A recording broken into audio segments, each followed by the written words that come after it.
Well, gentle parenting may be a thing of the past. More parents are ditching the softer approach in favor of something called out-feral their feral. It also is a name that we just cannot say on TV. Our parenting expert, Dr. Cheryl Ziegler, joining us now. It's nicknamed like FAFO? Yes. FAFO? Yep. F-A-F-O? What does this mean? You can just F around and find out. Oh. That's what it stands for. That's what, okay. Yeah. Okay. Yep. All so right. it's sort of one of those you want to mess with me? So it this was an article in the Wall Street Journal, and it starts off with a mom who's like, I kept telling my kid to stop spraying the water gun at me, and he kept doing it, and finally picked it up and threw him right into the pond and was like, that F around, and you're gonna find out what's gonna happen. And so here we are with a new acronym, a new kind of pop, psychology parenting term, but it's definitely getting a lot of attention. Why now? Why do you think? Because for so long it was like, oh, sweetie, and everybody seems so gentle. Yeah. But now, why the shift, do you think? Yeah, this is like the backlash to gentle parenting in a sense. But I think it's because we look at Gen Z and we see how they're doing and we see that they're anxious. Sometimes they don't do so well when they're young adults. And so people are always trying to come up with well, it must have been our parenting then, right? So now the pendulum is swinging the other way. And here we are. I hope it doesn't swing too far is really what I'm here to say. So what are critics saying about this new approach? So I think what critics are saying is just let me give an example, some more examples, not throwing your kid in the pond, but maybe something you didn't bring your raincoat and I told you to, so now you can walk home and be wet. Okay. You forgot Natural to bring consequences. Natural consequence. You forgot to bring your lunch. You call, nope, I'm not driving into school. I told you this morning, I reminded you, yeah. Go hungry, you're okay. Or you don't like the dinner, I'm not making you a second one. You wake up tomorrow morning, you can have breakfast.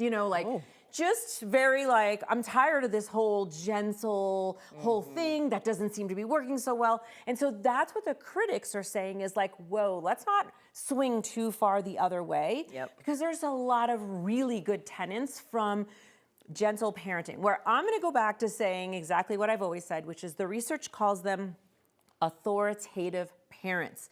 Nothing has changed. There's no revelation. It's still high demand, high warmth. So yes, we should expect a lot out of our kids, but we have to pair it with the high warmth. What happens with this FAFO kind of, FAFO. Ooh is positive, oh is FAFO. Parenting is that you can really essentially start getting more punitive, start going in the lane of shame and shaming your kids and yelling at them, and maybe consequences like throwing your kid in a pond or something that maybe are too much, too far. I think that's too far in my opinion. Maybe I'm wrong, but yeah, I think you can do natural consequences in a way that's still with love, and that is still very sometimes I'll just be oh man, that's too bad you forgot your money for that.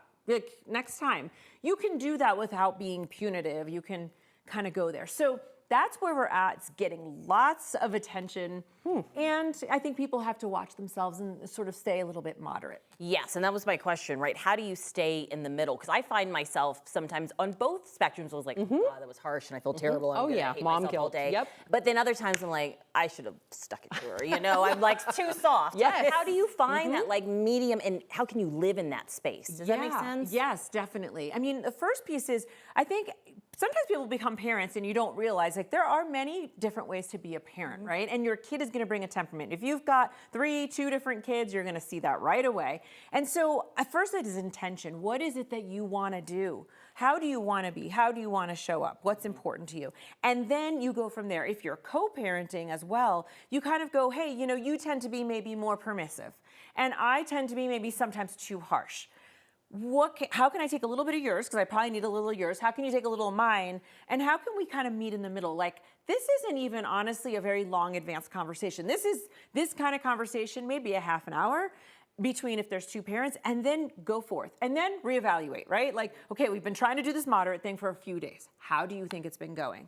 And then give each other feedback. I think you did a really good job setting that boundary. I know that was really hard for you.